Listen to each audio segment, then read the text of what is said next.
Hey, it's me, Cindy. It's been more than 2 months, I think, since I've made a video.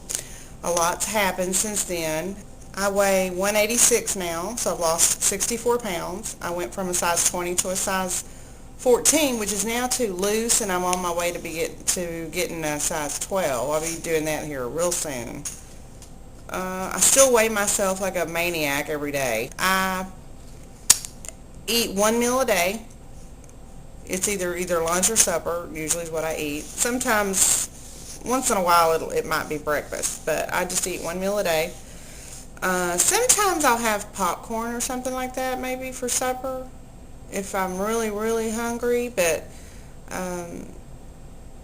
that's what I'm doing now. I'm just down to one meal a day. I stopped working out so much because of my hours, and it took me a long time to adjust to working different hours all the time. Sometimes morning, sometimes night, sometimes it's just crazy.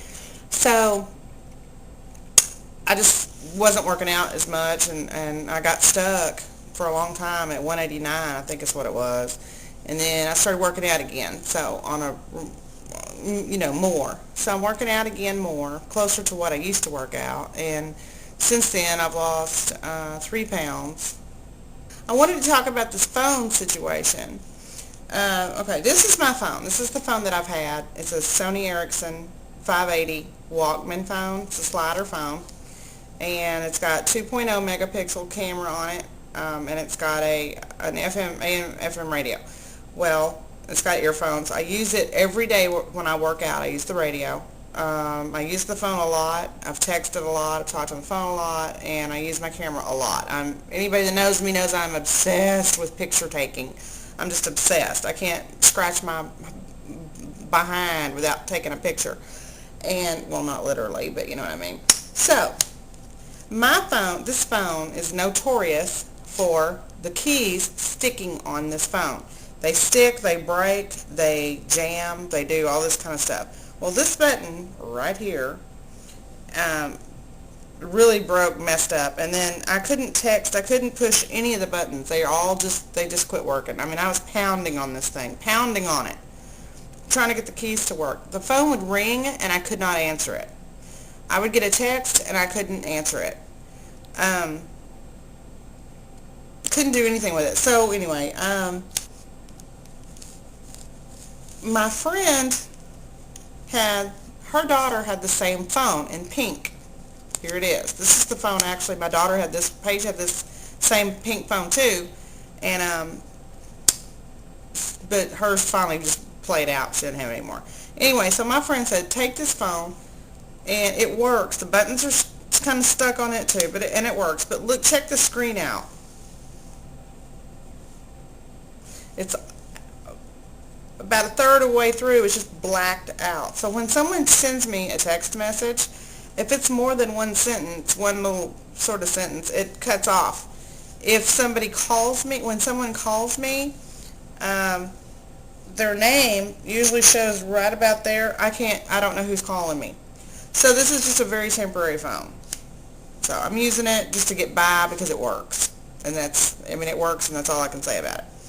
So anyway, I've got these two phones. I go down to the AT&T Repair Center, which is just a few miles from my house, and I said, hey, can you take the screen off of this phone and put it onto this phone, because this one has a blacked out screen. Can you just take the cover off and put it on this one?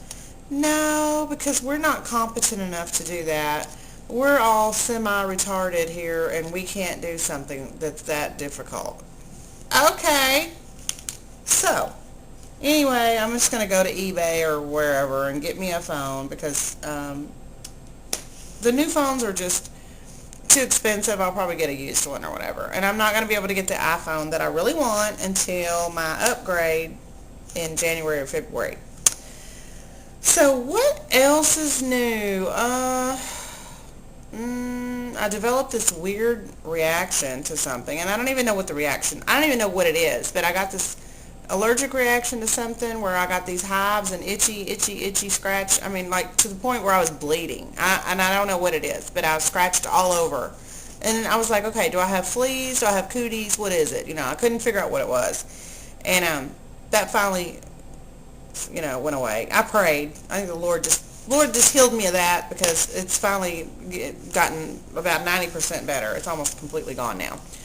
But I spent the month of July not dating at all. Even though there were times when I wanted to so bad. There was, a couple of people that I really wanted to see and have dinner with, spend time with, and I didn't, because I used that time during the month of July to pray and to focus more on the Lord instead of on, what I want. And so that's what I did. The guy that I was dating before then, right before that whole thing started, we broke up. He sort of broke up with me, I guess. And he was telling me, he just didn't want to stand in the way in case somebody else came along that was better than him, and I don't know, whatever. But anyway, he sort of broke up with me, and it didn't really have a reason, neither one of us could ever figure out really why he did it. But later on, I figured that what he really did was he wanted to date other people, which he did. And I had mentioned to him that was going to take the month of July off from any kind of romantic, dating relationship. So I didn't hear from him. For 6 weeks, I didn't hear from him. And it really hurt my feelings that he didn't call me or anything, not even once. And August 1st came. August 1st was when, I was going to start dating again, or just go back to normal a little bit. And he called and said that he loved me, he missed me, he couldn't live without me. What is it? He can't stand it. He dated a couple of people, and he wants me. Even said he wanted to marry me. It was pretty, it freaked me out pretty bad. I mean, it really freaked me out. He said he made a huge mistake. What was wrong with him? He never should have done it. Begged me to take him back. And I just couldn't do it. I couldn't do it. I was going to have dinner with him, and then I canceled because I don't know. I just need some time to kind of figure out the Lord's will for my life, which is what I've been praying for. I've been praying for the Lord to really show me some things about myself and about what he wants for me. And so I've made some changes, and I really can't even explain to you what they are, but I just kind of have. Talked about my relationship status, which is really nothing. I mean, the guys that I was dating, I'm pretty much not dating any of them anymore, because they're not the ones for me. And I know they're not the ones for me, so I'm just clearing the path for the one that is for me. Why do people who are fatter than me, try to tell me what I should and shouldn't eat to lose weight? Sometimes I'll eat maybe too much, or take a shortcut when I'm working out, or whatever the deal is. And somebody has the nerve to say something to me about it when they're fatter than I am. Please. I haven't been watching any videos on YouTube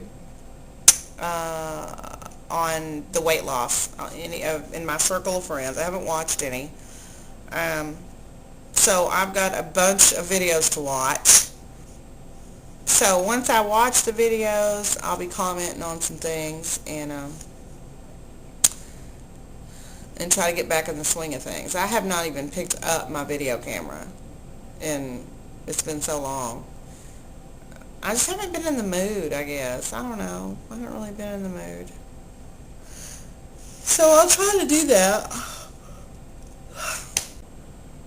Why do people that are fatter than I am try to tell me how to lose weight? If I take a shortcut from my daily exercise routine, or maybe I go overboard and eat too much, why do people think that it's their place to tell me what I'm doing wrong when they're fatter than I am? Please. Listen to this crazy freaking ring on my cell phone. Oh my gosh. It's like a nail in my head.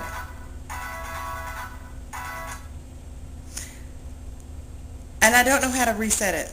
I guess that's all I have to say right now. So please always remember and never forget, fat ain't groovy.